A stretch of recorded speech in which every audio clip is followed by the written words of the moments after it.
गदरीने का दुष्टात्मा ग्रस्त व्यक्ति। जब यीशु गलील की झील के पार गदरीनियों के देश में पहुंचे तो वहां एक ऐसा व्यक्ति था जो दुष्टात्माओं से बुरी तरह पीड़ित था। बाइबिल कहती है कि वह व्यक्ति कब्रों में रहा करता था।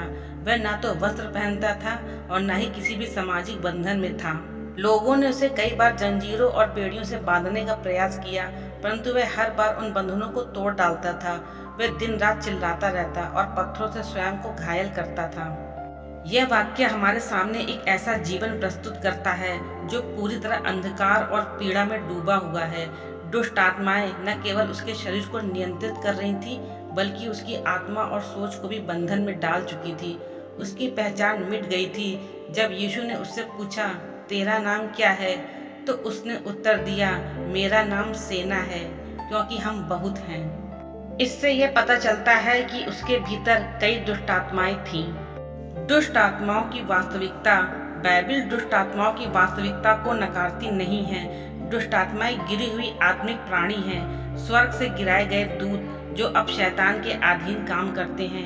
इनका मुख्य उद्देश्य इंसानों को परमेश्वर से दूर करना, दुख देना और विनाश की ओर ले जाना होता है। लेकिन महत्वपूर्ण बात यह है कि बाइबिल यह भी सिखाती है कि दुष्ट आत्माएं परमेश्वर के सामने शक्तिहीन हैं। जब यीशु उस व्यक्ति के पास आए तो दुष्ट आत्माएं डर कर चिल्लाने लगी, यीशु परम प्रधान परमेश्वर के पुत्र, हमें क्या करना है? क्या तू समय से पहले हमें दुख देने आया है? इससे यह स्पष्ट होता है कि यीशु मसीह के पास दुष्ट आत्माओं पर भी पूर्ण अधिकार है। मुक्ति की प्रक्रिया। यीशु ने दुष्ट आत्माओं को आज्ञा दी कि वे उस व्यक्ति के शरीर से बाहर निकल जाएं। उन्होंने विनती की कि उन्हें पास ही चरने वाले सूअरों के झुंड में भेज दिया जाए। यीशु ने अनुमति दी और वे दुष्ट आत्माएं उन सूअरों में चली गईं। तभी लगभग 2000 सूअर झील में दौड़कर डूब मरी। यह दृश्य शक्तिशाली है। यह दिखाता है कि दुष्ट आत्माओं की उपस्थिति कितनी विनाशकारी है। इससे यह पता चलता है कि एक अकेले व्यक्ति के जीवन का मूल्य परमेश्वर की दृष्टि में कितना अधिक है। सूअरों की जानें भी उसके आगे तुच्छ हैं। और यह दिखाता है कि जब यीशु मसीह कार्य करते हैं तो संपूर्ण मुक्ति संभव होती है। वह व्यक्ति जो पहले नग्न, हिंसक और जंजीरों से भी नियंत्रित न हो पाने वाला था, अब कपड़े पहनने और ठीक समझ में बैठा पाया गया। व्यक्तिगत बदलाव। मुक्त होने के बाद वह व्यक्ति यीशु के साथ रहना चाहता था, लेकिन यीशु ने उसे एक नई जिम्मेदारी दी। अपने घर जाकर अपने लोगों को बता कि प्रभु ने तेरे लिए क्या बड़े काम किए हैं और तुझ पर कैसी दया की है। यह आदेश हमें सिखाता है कि परमेश्वर हमें न केवल स्वतंत्र करते हैं, बल्कि हमें अपनी गवाही के द्वारा दूसरों तक उनकी दया पहुंचाने का माध्यम भी बनाते हैं। आज के समय में प्रासंगिकता। आज भी कई ऐसे लोग हैं जो बंधनों में हैं, चाहे वह शाब्दिक दुष्ट आत्माओं का बंधन हो या फिर पाप, लत, भय और आत्मिक अंधकार का बंधन हो।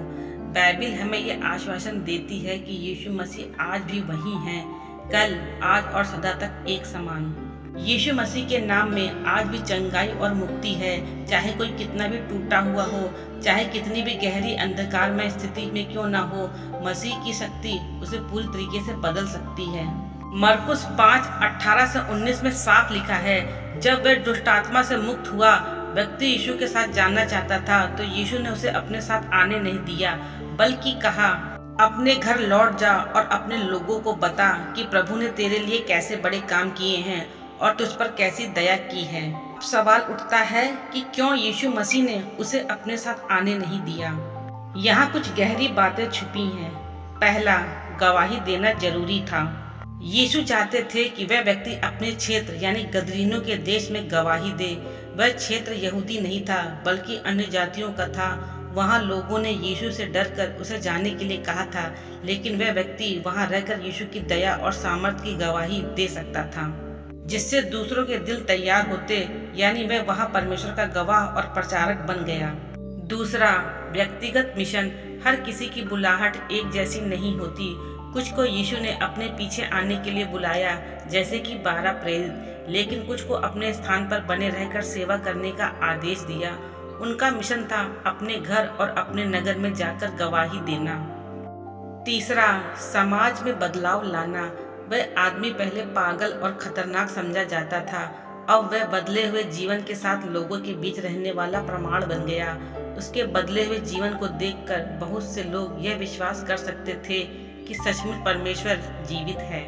चौथा, यीशु का कार्य फैला।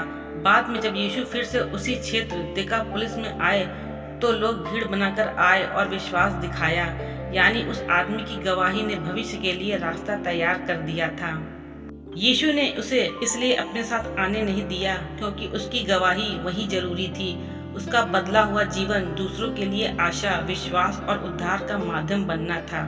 गदरीने के उस आदमी की कहानी न केवल एक ऐतिहासिक घटना है, बल्कि यह प्रत्येक पीड़ित आत्मा के लिए आशा का संदेश भी है। यीशु मसीह से बढ़कर कोई भी बंधन इतना शक्तिशाली नहीं है कि तोड़ा ना जा सके। चाहे कितनी भी दुष्ट आत्माएं हों, चाहे कितनी भी गहरी पीड़ा हो, यीशु का प्रेम, सामर्थ और दया हर एक को छुड़ाने में समर्थ है।